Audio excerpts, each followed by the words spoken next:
A terrific trio delivered a fantastic finale yesterday. Jorgensen set it up, Skelmosa picked their pockets, McNulty in yellow. Today the edition's first altitude finish, although a change to the Queen stage, snow and ice seeing a switch from Oran to the finish up Madone d'Utel, and Skelmosa's win has fired him back into contention, but the hard work really starts now. I think everyone, Brandon is looking really good, Matteo is looking really good, even Plappy was fucking flying yesterday with a climb not really suiting him, and of course Remco, Primoz, I think everyone in the top 15 is still inside of the podium at least. McNulty will fight to retain the lead, but fellow American Jorgensen is just 23 seconds behind, and he's impatient to start. Not his first time riding these roads. I know it really well. If you ask any of my friends, it's actually one of my favorite climbs in Nice. I was super happy to see the news yesterday that they found a solution and they changed it to Madone d'Utel.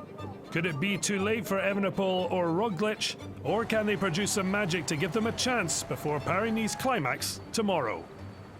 It's obvious that I need to make time up. I will probably not make everything up today, but if I can reduce the time gaps, that would be good with the stage of tomorrow in mind. It's tomorrow. After the stage will be finished.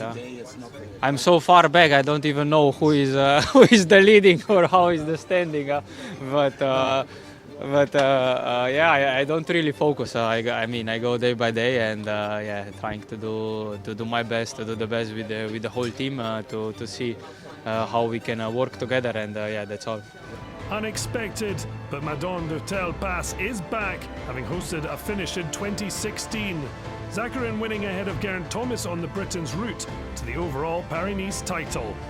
So 104 kilometres with just one climb at the start, and a final 15-kilometre climb with an average gradient of almost 6%. A shortened stage on slippery roads, a condensed and nervous day for the peloton.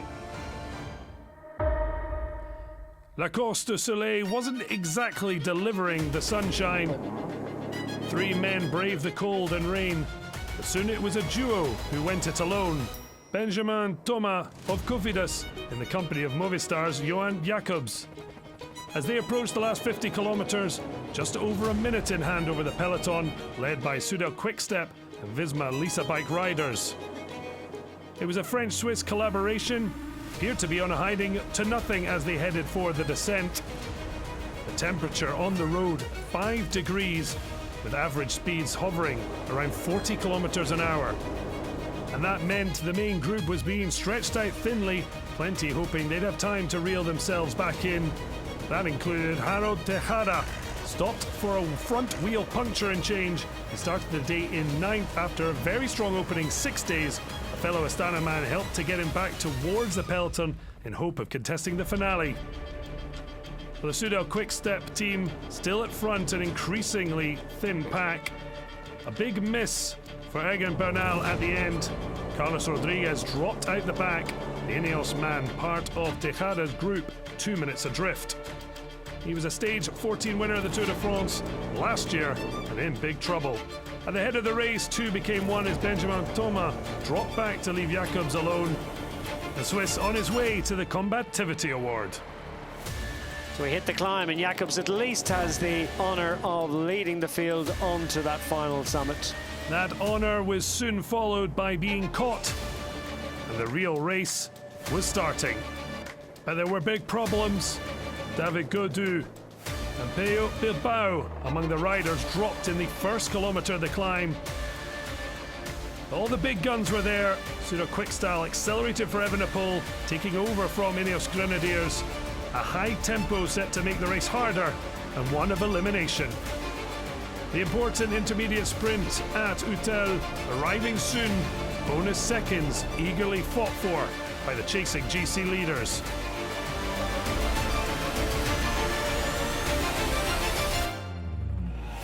And ready to spring out of the pack is Egan Bernal, who's going for these bonus seconds. It's Dylan van Wilder trying to lead out Remco Evenepoel.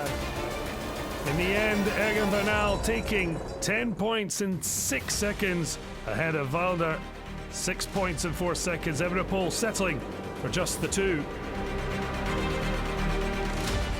Well, during the longest climb of the race, while many were being left behind, explosive action at the front.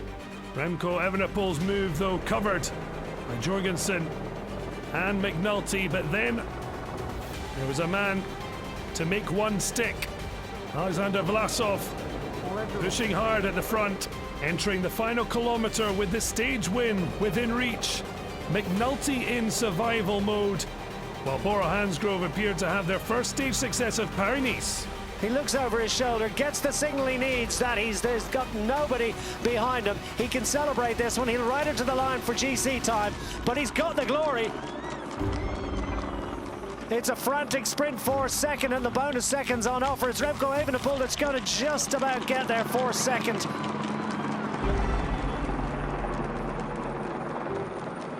Now, the clock starts to tick. Was it 10 seconds at the line?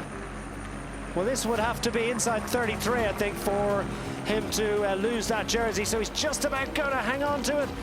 Oh, we'll have to add this one up. Vlasov taking advantage of being no risk to those fighting for the title to hand Bora their first Paris-Nice stage win. Conquering La Madone d'Utel for a first win of the season of more significance, a first in nearly 2 years since the 2022 Tour of Switzerland. I'm really happy to win here. You know, it's a World Tour stage race, one of the most important races, and especially it is my training zone, and I know these roads, and yeah, I'm super happy to win here. Vlasov winning stage 7 ahead of Evenepoel and Roglic. No significant gaps between the GC protagonists. McNulty limiting the damage to come home 27 seconds down.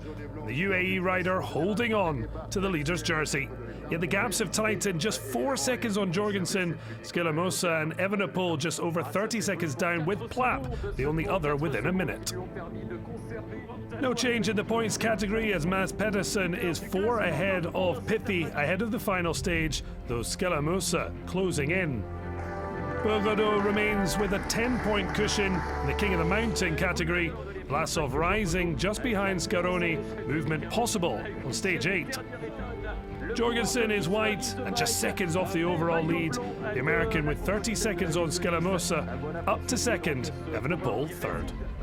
The conditions unlikely to be much better come tomorrow. Another short and nerve-jangling stage afoot on a bumpy road to Nice. La Promenade des Anglais awaits, but who will be crowned the 2024 champion of Paris-Nice?